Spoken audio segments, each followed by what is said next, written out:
সকল বৈষম্যের শেকড় শুদ্ধ উপড়ে ফেলে আল্লাহর জমিনে আল্লাহর খেলাফত কায়েমের বিপ্লব, ইসলামের বিপ্লব। আপোষ করে নতজানু নীতি নিয়ে ইসলামকে বিজয়ী করা যাবে না। ইসলামকে চূড়ান্ত বিজয়ী করবার জন্য বিপ্লবের প্রস্তুতি নিতে হবে, অভ্যুত্থানের প্রস্তুতি গ্রহণ করতে হবে। পিআর পদ্ধতি ছাড়া চলমান নির্বাচনের মাধ্যমে, এফপিটিপি নির্বাচনের মাধ্যমে নির্বাচিত সংসদ সদস্যদের মাধ্যমে যদি উচ্চ কক্ষ গঠনের কোন ধরনের মাথা মোটা এই সিদ্ধান্ত বাংলাদেশে কার্যকর করার চেষ্টা করা হয়, বাংলাদেশ খেলাফত মজলিস সেটা রুখে দেওয়ার জন্য আমরা মাঠে নামবো ইনশাআল্লাহ। বাংলাদেশ জাতীয়তাবাদী দল বিএনপি যারা আগামী দিনে বাংলাদেশের রাষ্ট্র পরিচালনা করবার জন্য মোছে তেল দিচ্ছেন, আপনাদেরকে খুব ভালো করে বলে রাখি, এই রাষ্ট্র পরিচালনা করার ক্ষেত্রে আপনাদের পদে পদে আমাদের সহযোগিতার প্রয়োজন হবে। তো ফ্যাসিবাদ বিরোধী আওয়ামী দুঃশাসনের বিরুদ্ধে দিয়ে বিপ্লবের পাটাতন তৈরি করা, 2013 সালের শাপলা চত্বরকে এড়িয়ে যাওয়া, গোটা ইসলামী জনতার সঙ্গে সরকারের পক্ষ থেকে স্পষ্ট গাদ্দারি এবং বিশ্বাসঘাতকতা। শাপলা চত্বর যদি তৈরি না হতো, 24-এর বিপ্লবের পাটাতন তৈরি হতো না। আমরা জীবন দিয়েছি, আমরা আমাদেরকে এভাবে উপেক্ষা করবার এই কলঙ্কিত ধারা যদি পরিবর্তন না করা হয়, আগামীর বাংলাদেশে আমরা বিপ্লবের জন্য প্রস্তুতি গ্রহণ করব ইনশাআল্লাহ। ডক্টর ইউনূস সাহেব, তালগাছে উঠা সহজ, কিন্তু তালগাছ থেকে নামার জন্য যথাযথ প্রক্রিয়া অবলম্বন না করলে তালগাছ থেকে পড়ে মাজা ভাঙবেন, মাথা ভাঙবেন, আপনার কিন্তু ইতিহাসের দায় এড়াতে পারবেন না। দায়িত্ব যখন গ্রহণ করেছেন, বাংলাদেশে স্পষ্ট নির্বাচনের লেভেল প্লেইং ফিল্ড তৈরি করে এদেশের গণমানুষের আস্থার নির্বাচন উপহার দেওয়া ছাড়া আপনার মুক্তির কোনো উপায় নাই। আমরা এই শ্রমিক জনতার ঘাম ঝরতে দেখেছি 1971-এর মহান মুক্তিযুদ্ধে, আমরা এই শ্রমিক জনতার ঘাম ঝরতে দেখেছি 2013 সালের শাপলা চত্বরে, আমরা এই শ্রমিক জনতার এবং ঘাম ঝরতে দেখেছি 2024 সালের ফ্যাসিবাদ বিরোধী গণ অভ্যুত্থানে। আমরা বলতে চাই, 2024 সালের এই ছাত্র গণ অভ্যুত্থানে নেতৃত্ব দিয়েছে ছাত্র জনতা, কিন্তু গোটা বাংলাদেশে রাজপথ দখল করার ক্ষেত্রে, ফ্যাসিবাদের বিরুদ্ধে এবং জীবন দেওয়ার ক্ষেত্রে অন্যতম স্টেক হোল্ডার ছিল বাংলাদেশের শ্রমিক জনতা। দুঃখ এবং পরিতাপের বিষয়, ঠিক সেইভাবে এই গণ অভ্যুত্থানে শ্রমিকদের যে ভূমিকা, এই গণ অভ্যুত্থানে শ্রমিকদের যে জীবন এবং রক্তপাত হয়েছে, এই গণ অভ্যুত্থানে শ্রমিকদের যেই নিরলস এবং সংগ্রামী ভূমিকা ছিল, আজকে আমরা সেটা মূল্যায়ন করতে জাতীয় এবং রাষ্ট্রীয়ভাবে ব্যর্থ হয়েছি। এই ব্যর্থতার কলঙ্ক বাংলাদেশের, এই ব্যর্থতার কলঙ্ক বাংলাদেশের ইন্টারিম গভর্নমেন্টের। আমি এজন্য বাংলাদেশ খেলাফত মজলিসের পক্ষ থেকে, বাংলাদেশ খেলাফত শ্রমিক মজলিসের পক্ষ থেকে গোটা বাংলাদেশের শ্রমিক জনতাকে অভিনন্দন জানাই এবং নিজেদের ব্যর্থতার জন্য আমরা তাদের কাছে দুঃখ প্রকাশ করি। সেই সাথে আহ্বান জানাই, অতীতের মতো প্রতিটি সংগ্রাম এবং বিপ্লবের মতো বাংলাদেশে একটি চূড়ান্ত বিপ্লবের প্রয়োজন। সে বিপ্লবের জন্য বাংলাদেশের সকল শ্রমিক জনতাকে প্রস্তুতি গ্রহণ করবার উদাত্ত আহ্বান জানাই। আর সে বিপ্লব হবে সকল বৈষম্যের শেকড় শুদ্ধ উপড়ে ফেলে আল্লাহর জমিনে আল্লাহর খেলাফত কায়েমের বিপ্লব, ইসলামের বিপ্লব।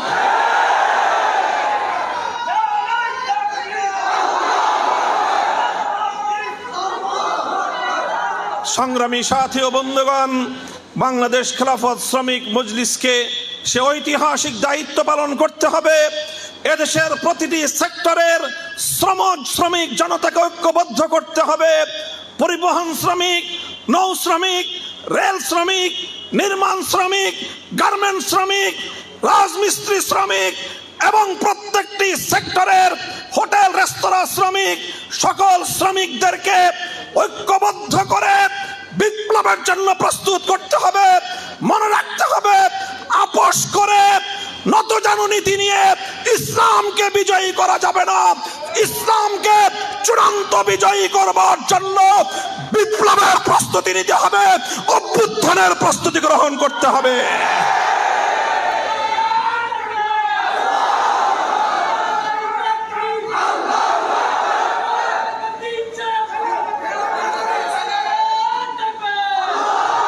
সংগ্রামী শ্রমিক জনতা, আমি আপনাদেরকে বলতে চাই, পৃথিবীতে শ্রমিকদেরকে নিয়ে অনেক তন্ত্র গড়ে উঠেছে, শ্রমিক জনতার অনেক বিপ্লব প্রতিষ্ঠিত হয়েছে, কিন্তু কোন তন্ত্র মন্ত্র আজ পর্যন্ত শ্রমিকদেরকে অধিকার তো দূরের কথা, ন্যূনতম সম্মান আর মর্যাদাটুকু পর্যন্ত দিতে সক্ষম হয়নি। শ্রমিকদের সত্যিকার অধিকার, সত্যিকার সম্মান এবং মর্যাদা যদি দিয়ে থাকে, দিয়েছেন আল্লাহর নবী, বিশ্ব মানবতার মুক্তির দূত নবী মুহাম্মদুর রাসূলুল্লাহ সাল্লাল্লাহু আলাইহি ওয়াসাল্লাম। তাই আসো হে নিপীড়িত শ্রমিক জনতা, তন্ত্রমন্ত্র ছুঁড়ে ফেলে দিয়ে বিশ্ব নবীর আদর্শ বাস্তবায়ন করবার জন্য নিজেদের জানের বাজি লাগাও। এ পথেই তোমার মুক্তি, এ পথেই বিশ্বের মুক্তি, এ পথেই মানবতার মুক্তি আসবে। সংগ্রামী সাথী ও বন্ধুগণ, আমি দ্বিতীয় যে কথা বলতে চাই, আজকে আমরা বাংলাদেশের একটি ঐতিহাসিক সময়কাল অতিক্রম করছি, যেই সময়ে এদেশের মানুষ স্বপ্ন দেখেছিল, এদেশের মানুষ একটি সুন্দর ভবিষ্যতের স্বপ্ন দেখেছিল। অনেক স্বপ্ন নিয়ে, অনেক আশা নিয়ে 2024-এর জুলাই বিপ্লবের পর হাজারো মায়ের কোল খালি করা, আমার তরতাজা সন্তানদের বুকে গড়ে ওঠা এই বিপ্লব পরবর্তী অন্তর্বর্তীকালীন সরকারের কাছে আমাদের এক বুক ভরা আশা ছিল। একটি সুন্দর বাংলাদেশের প্ল্যাটফর্ম গড়ে দেওয়ার স্বপ্ন ছিল আমাদের। অন্তর্বর্তীকালীন সরকারের প্রধান 3টি কর্মসূচি ছিল। 1 নম্বর সংস্কার, 2 নম্বর ফ্যাসিবাদের খুনিদের বিচার নিশ্চিতকরণ এবং একটি সুন্দর গ্রহণযোগ্য মানসম্মত নির্বাচনের পরিবেশ তৈরি করা। কিন্তু আমরা কি দেখছি? এই সরকারের সর্বপ্রথম প্রায়োরিটি, সবচেয়ে গুরুত্বপূর্ণ দায়িত্ব, শহীদদের কৃতজ্ঞতা স্বরূপ যেই সংস্কারের স্বপ্ন আমরা দেখেছিলাম, যেই সংস্কারের জন্য জাতীয় ঐক্যমত্য কমিশনে বাংলাদেশের রাজনৈতিক দলগুলোর প্রতিনিধিরা, বাংলাদেশ খেলাফত মজলিস সহ সকল রাজনৈতিক দলের নেতৃবৃন্দ দিনের পর দিন, মাসের পর মাস সময় ব্যয় করেছে।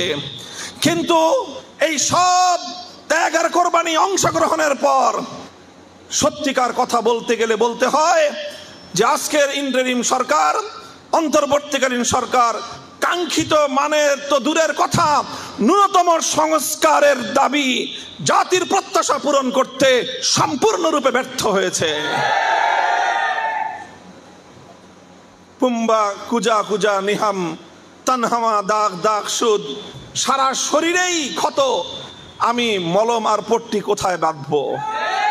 শুধু একটি কথা বলতে চাই, অন্তর্বর্তীকালীন সরকার অনেক কিছু করে শেষ পর্যন্ত দ্বিকক্ষ বিশিষ্ট সংসদ ঘোষণা দিয়েছে আর উচ্চ কক্ষ একটা সংসদের ঘোষণা দিয়েছে। আর সেই উচ্চ কক্ষে এই জাতীয় ঐক্যমত্য কমিশন পিআর পদ্ধতিতে উচ্চ কক্ষ গঠনের সিদ্ধান্ত দিয়েছে। কিন্তু বাংলাদেশের বর্তমান সর্ববৃহৎ রাজনৈতিক দল তার সঙ্গে দ্বিমত পোষণ করে তারা নোট অফ ডিসেন্ট প্রদান করে মূলত উচ্চ কক্ষের কার্যকারিতাকে সম্পূর্ণরূপে ব্যর্থ করে দিয়েছে। আমি আজকের এই শ্রমিক কনভেনশন থেকে স্পষ্ট ভাষায় আমার বক্তব্য তুলে ধরতে চাই, যদি উচ্চ কক্ষে প্রপোর্শনাল পদ্ধতিতে সদস্য নির্বাচনের ব্যবস্থা না থাকে, তাহলে সেই বেকার পুনর্বাসনের উচ্চ কক্ষ আমরা চাই না।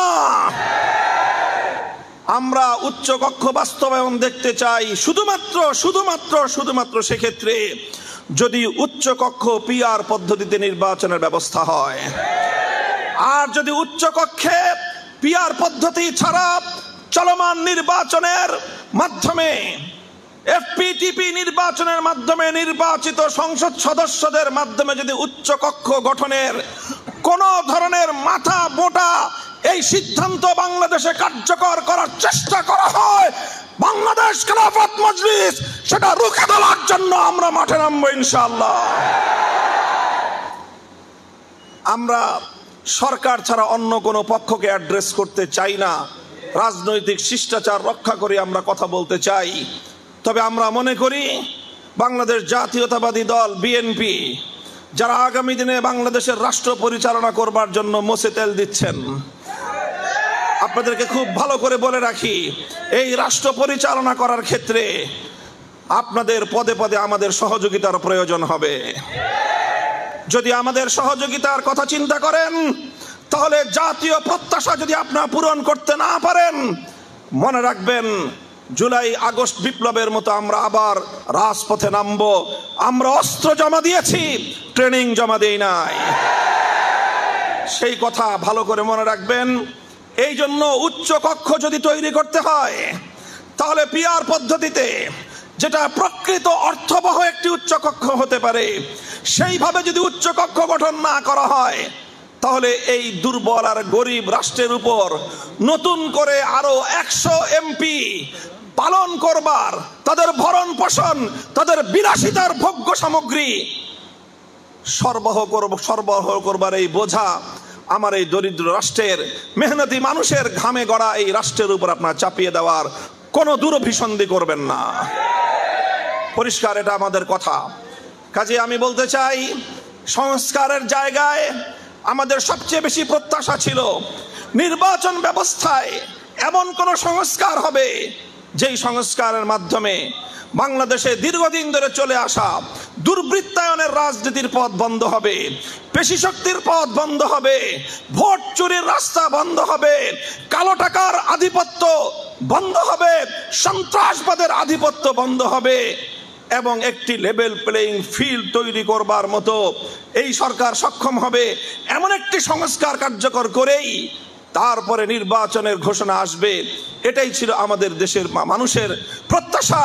কিন্তু গত 5ই আগস্ট মাননীয় প্রধান উপদেষ্টার এই ধরনের ঘোষণা, যেখানে সংস্কার বাস্তবায়নের ন্যূনতম কোনো প্রত্যাশা নেই, সেই ধরনের ক্ষেত্রে আমরা মনে করি যে সংস্কারের যেই মহান দায়িত্ব ছিল অন্তর্বর্তীকালীন সরকারের উপর, সেই দায়িত্ব পালনে তারা সম্পূর্ণরূপে ব্যর্থ হয়েছে এবং সেই দায়িত্ব পালনে জাতীয়তাবাদী দল বিএনপির পক্ষ থেকে সবচেয়ে বেশি অসহযোগিতা করা হয়েছে। সংগ্রামী সাথী ও বন্ধুগণ, এরপরে দ্বিতীয় তাদের প্রাধান্যের বিষয় ছিল ফ্যাসিবাদী খুনিদের বিচার নিশ্চিত করা। সেখানে কিছু মামলা হয়েছে, কিন্তু সেই মামলায় আজও পর্যন্ত দৃশ্যমান কাঙ্ক্ষিত মানের কোনো অগ্রগতি সাধিত হয়নি।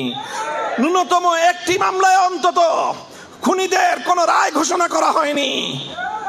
বিপরীত দিকে যারা ফ্যাসিবাদী আমলে ওলামায়ে কেরাম সহ বাংলাদেশের নিপীড়িত বিরোধী মতের মানুষজন হাজার হাজার মামলার ঘানি টেনেছে বছরের পর বছর, সেই মামলাগুলোর বোঝা আজও পর্যন্ত আমাদের কাছ থেকে অন্তর্বর্তীকালীন সরকার লাঘব করতে পারেনি।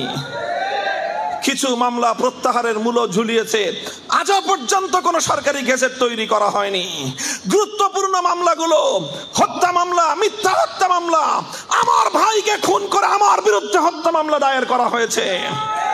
শাপলা চত্বরে এদেশের আলেম ওলামা, এদেশের হেফাজতে ইসলামের ডাকে সাড়া দেওয়া তৌহিদি জনতাকে নির্মমভাবে খুন করেছে, হত্যা করেছে। অথচ সেই হত্যাকাণ্ডে আবার হেফাজত এবং এদেশের ইসলামী নেতৃবৃন্দের বিরুদ্ধেই হত্যা মামলা, বিস্ফোরক আইনের মামলা, সন্ত্রাস দমনের ধারায় মামলা দায়ের করে মামলায় আমাদেরকে জর্জরিত করে দেওয়া হয়েছে। 1 বছরে অন্তর্বর্তীকালীন সরকার আজও সেই সন্ত্রাস বিরোধী ধারায় দায়েরকৃত সেই মামলাগুলো প্রত্যাহার তো করেইনি, এখন নতুন গান শোনানো শুরু করেছে আমাদেরকে যে অন্যান্য মামলা প্রত্যাহার হবে, কিন্তু সন্ত্রাস বিরোধী ধারায় দায়েরকৃত মামলা এবং এই যে বিস্ফোরক ধারায় দায়েরকৃত মামলা, এগুলো নাকি ওনারা প্রত্যাহার করতে পারবেন না। এই সকল ধোঁকাবাজি, ছলচাতুরি, আইনের নামে বেআইনের শাসন, এটা আমরা ভালোভাবে নেব না। আমরা অন্তর্বর্তীকালীন সরকারকে এজন্য ইতিহাসের কাঠগড়ায় দাঁড় করাবো। তারপরে হলো তাদের তৃতীয় যেই প্রায়োরিটির বিষয় ছিল নির্বাচনের লেভেল প্লেইং ফিল্ড। এদেশের মানুষ মনে করে, প্রতিটি রাজনৈতিক পক্ষ মনে করছে, আজ বাংলাদেশে যে আইন শৃঙ্খলা বাহিনীর আইন শৃঙ্খলার যে পরিস্থিতি, পুলিশের যে নিষ্ক্রিয় ভূমিকা এবং সারা দেশে চাঁদাবাজদের যে দৌরাত্ম্য, সারা দেশ জুড়ে যেভাবে অবৈধ কালো টাকার মালিকদের যে আধিপত্য, সেই জায়গায় নিরীহ সাধারণ সৎ দরিদ্র মানুষের পক্ষে আগামী নির্বাচনে প্রতিনিধিত্ব করা তো দূরের কথা, নির্বাচনে প্রতিদ্বন্দ্বিতা করা তো দূরের কথা, তারা নির্বাচনে নির্বিঘ্নে ভোট পর্যন্ত দিতে পারবে বলে আমরা আস্থা রাখতে পারছি না। অন্তর্বর্তীকালীন সরকারকে সেই পরিবেশ নিশ্চিত করতে হবে। বড় বড় রাজনৈতিক দলগুলোকে সেজন্য নিজেদের দায়িত্ব পালন করতে হবে এবং সেই পরিবেশ নিশ্চিত করতে হবে। যদি সেটা করতে ব্যর্থ হয়, অন্তর্বর্তীকালীন সরকার ইতিহাসের কাছ থেকে তার দায় এড়াতে পারবে না। সংগ্রামী সাথী ও বন্ধুগণ, আমরা বলতে চাই, জুলাই সনদ ঘোষণা, জুলাইয়ের সনদ ঘোষণা এবং জুলাই ঘোষণা, জুলাইয়ের সনদ প্রণয়ন, এগুলো এদেশের মানুষের 24-এর বিপ্লবে অংশগ্রহণকারী প্রত্যেকটি পক্ষের দাবি ছিল, আন্তরিক দাবি ছিল, প্রত্যাশা ছিল সরকারের কাছে। জুলাই ঘোষণা এবং জুলাই সনদ তারা জাতিকে প্রদান করবে। 1 বছর পর নামকাওয়াস্তে জুলাই ঘোষণা প্রদান করেছেন মাননীয় প্রধান উপদেষ্টা।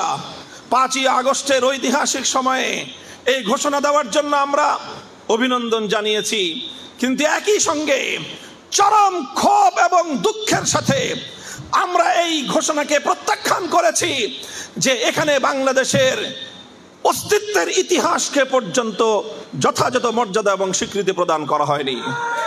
বাংলাদেশ এমনি এমনি গড়ে ওঠেনি।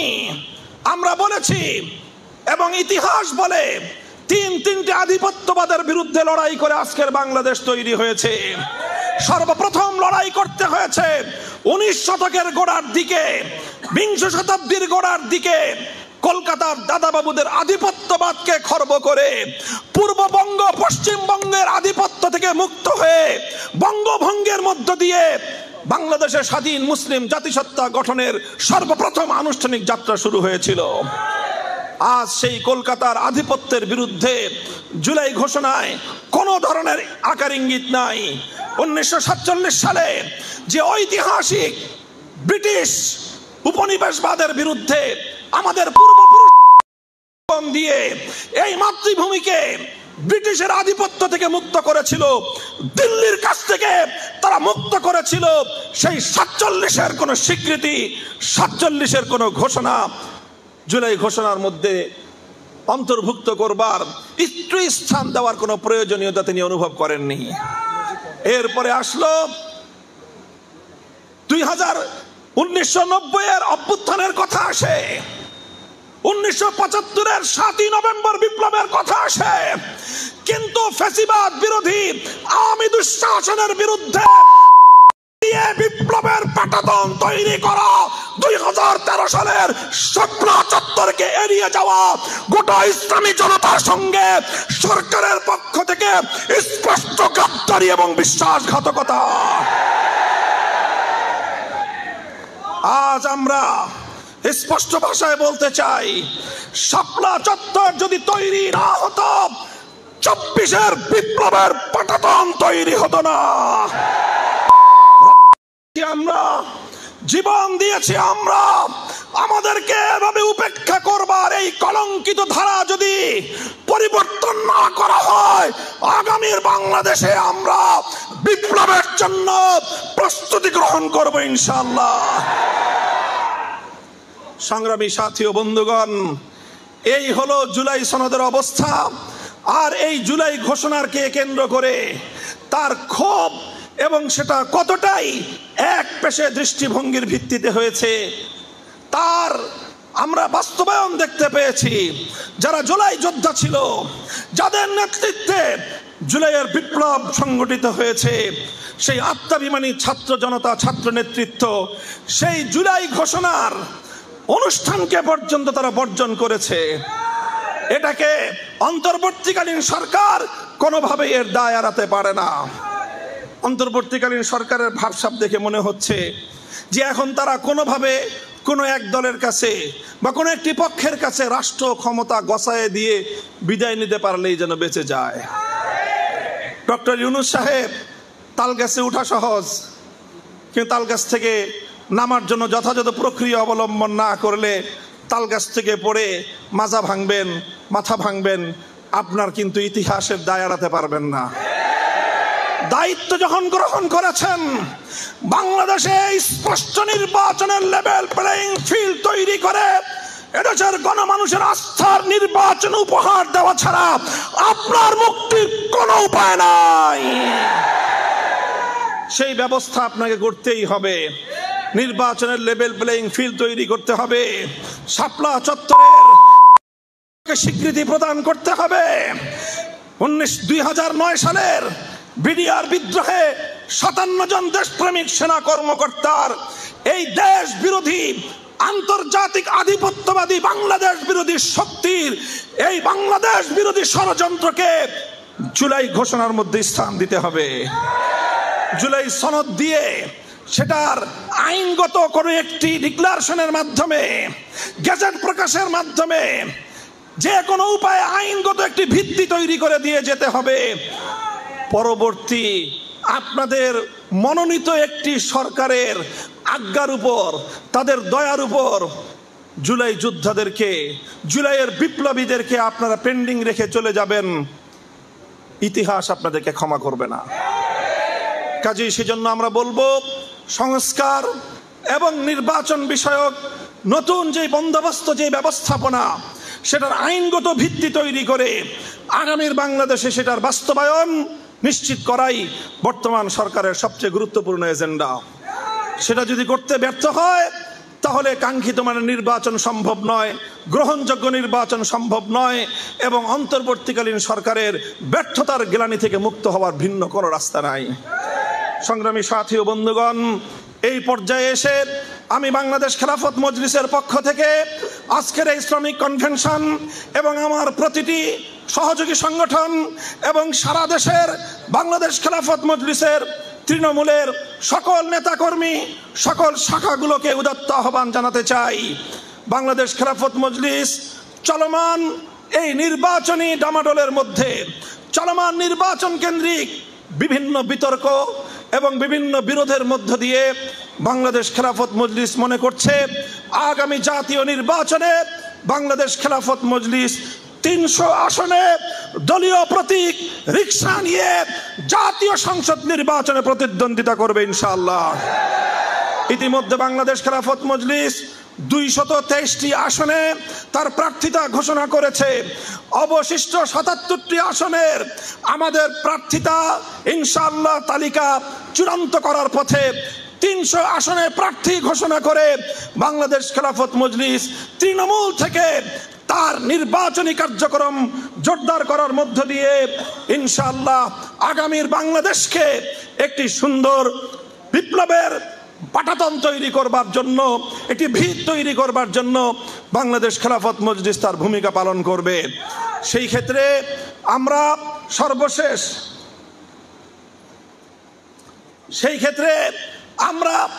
জুলাই এবং আগস্ট বিপ্লব এবং বিশেষ করে বিগত ফ্যাসিবাদী 15-16 বছরের জাতাকলে নিষ্পেষিত সকল মজলুম সংগঠন, সকল মজলুম নেতৃবৃন্দ, সকল মজলুম রাজনৈতিক নেতাকর্মী এবং দেশবাসীকে একটি আহ্বান জানাতে চাই। পরস্পর নিজেদের মধ্যে প্রতিযোগিতা থাকবে, প্রতিদ্বন্দ্বিতা থাকবে, কিন্তু খবরদার একটি পয়েন্টে আমাদেরকে ঐক্যবদ্ধ থাকতে হবে। সেটা হলো যে এই বিগত ফ্যাসিবাদী দেশ বিরোধী এই চক্র যেন বাংলাদেশের রাজনীতিতে পুনর্বাসিত হওয়ার কোনো সুযোগ না পায়। সকল রাজনৈতিক অঙ্গনকে আমরা বলতে চাই, যদি বিগত ফ্যাসিবাদকে নিজেদের সাময়িক রাজনীতির সুবিধার জন্য, নিজেদের স্বার্থ আদায়ের জন্য কেউ যদি বাংলাদেশের রাজনীতিতে ফ্যাসিবাদী অপশক্তিকে, বাংলাদেশ বিরোধী ভিনদেশী ওই চরদেরকে আবার বাংলাদেশের রাজনীতিতে কোনো ধরনের স্পেস দেওয়ার, সুযোগ তৈরি করে দেওয়ার, পুনর্বাসন করবার ষড়যন্ত্রের সঙ্গে কেউ যদি জড়িত হন, আমরা আবার জুলাই যোদ্ধাদেরকে নিয়ে তাদের বিরুদ্ধে প্রতিরোধ গড়ে তুলতে বাধ্য হব। আমাদের মধ্যে প্রতিযোগিতা থাকবে। বাংলাদেশপন্থীরা বাংলাদেশের ভাগ্য নির্ধারণ করবে, বাংলাদেশপন্থীরা বাংলাদেশ নিয়ে রাজনীতি করবে, বাংলাদেশপন্থীরা বাংলাদেশের রাজনীতিতে প্রতিযোগিতা প্রতিদ্বন্দ্বিতা করে তারা সরকার এবং বিরোধী দল গঠন করবে। ভারতপন্থী, আমেরিকাপন্থী নামে কোন মহল বাংলার রাজনীতিতে পুনর্বাসিত হতে পারবে না। সেই জায়গায় নিরাপদ ভূমিকা পালন করতে হবে। কাজে এই জন্য যেহেতু আমাদের প্রধান প্রতিপক্ষ বাংলাদেশের বহির্শক্তির একটি প্ররোচিত মহল বাংলাদেশের রাজনীতিকে আবার কলুষিত করবার অপচেষ্টা নিয়ে প্রতিনিয়ত তারা অপচেষ্টা চালিয়ে যাচ্ছে, হামলা, আক্রমণ, ভয়ভীতি প্রদর্শন চালিয়ে যাচ্ছে, সেই অপশক্তির বিরুদ্ধে গড়ে ওঠা জুলাইয়ের রাজপথের ঐতিহাসিক ঐক্যের বিরুদ্ধে কেউ যেন অবস্থান গ্রহণ না করে। সেজন্য একটি জাতীয় ঐক্যমত্য তৈরি করবার জন্য আমি গুরুত্বপূর্ণ রাজনৈতিক দলগুলো, বিশেষ করে বিএনপি এবং জামায়াতে ইসলামের নেতৃবৃন্দের প্রতি আমি উদাত্ত আহ্বান জানাই। এনসিপির ছাত্রদেরকে আমি উদাত্ত আহ্বান জানাই। সকলকে নিয়ে ফ্যাসিবাদ বিরোধী সেই ঐক্যের জায়গাকে মেরামত করবার জন্য যা যা করতে হয় তাই আমাদেরকে করতে হবে। বাংলাদেশ খেলাফত মজলিস সেজন্য তার সর্বোচ্চ ছাড় দেওয়ার জন্য প্রস্তুত রয়েছে ইনশাআল্লাহ। সংগ্রামী সাথী ও বন্ধুগণ, সর্বশেষ আমি আজকের এই শ্রমিক কনভেনশন সফল করার জন্য বাংলাদেশ খেলাফত শ্রমিক মজলিসের আহ্বায়ক কমিটির আহ্বায়ক মুফতি শরাফত হোসেন, সদস্য সচিব মৌলানা আবু সাইদ নোমান সহ সকল সদস্যদেরকে এবং যারা আজকে দেশের প্রত্যন্ত অঞ্চল থেকে বিভিন্ন শাখা থেকে প্রতিনিধিত্ব করবার জন্য কনভেনশনে যোগদান করে আজকের কনভেনশনকে সাফল্যমণ্ডিত করলেন, আপনাদের সকলকে আমি আন্তরিক অভিনন্দন এবং ধন্যবাদ জ্ঞাপন করছি। সেই সঙ্গে গোটা জাতির পক্ষ থেকে আজকের এই শ্রমিক কনভেনশনকে, যে সকল শহীদের শাহাদাতের রক্তের উপর আজ বাংলাদেশ একটি উজ্জ্বল ভবিষ্যতের স্বপ্ন দেখছে, শাপলা চত্বর থেকে জুলাইয়ের বিপ্লব পর্যন্ত, জুলাই বিপ্লবে শহীদ আবু সাইদ, মুগ্ধ খাব্বার সহ যে সকল আত্মত্যাগী ইতিহাসের শ্রেষ্ঠ বীর শহীদানদের রক্তের উপর একটি সুন্দর বাংলাদেশের ভিত তৈরি হয়েছে, সেই সকল শহীদানদের জন্য আমি আপনাদের সকলের কাছে রুহের মাগফিরাত কামনায় দোয়া করার উদাত্ত আহ্বান জানাচ্ছি। এবং সেই সকল শহীদরা যেন অবিস্মৃত থাকে, সেই সকল শহীদদের তাদের এই ত্যাগ এবং তাদের এই অবদানকে সামনে রেখে এদেশের আগামীর রাজনীতি যেন বিশ্বাসঘাতকতাপূর্ণ না হয়ে বিশ্বস্ততার রাজনীতি যেন বাংলাদেশ পরিচালিত হয়, সেই জন্য পরিবেশ তৈরি করবার কাজ করবার সকলকে আমি উদাত্ত আহ্বান জানাচ্ছি। আল্লাহ পাক রব্বুল আলামিন সকল শহীদানদের কবরগুলোকে জান্নাতের বাগান বানিয়ে দিন। তাদের শোক সন্তপ্ত পরিবার পরিজন, আপন হারা পরিবার পরিজনকে আল্লাহ পাক সান্ত্বনার ব্যবস্থা করে দিন। আবার যদি জুলাই আসে, আবার রক্ত দিব, আবার যখন আগস্ট আসবে, বিজয়ের মিছিলের জন্য শাহাদাতের কাফনের কাপড় পরে আমরা আবার রাজপথে নামবো।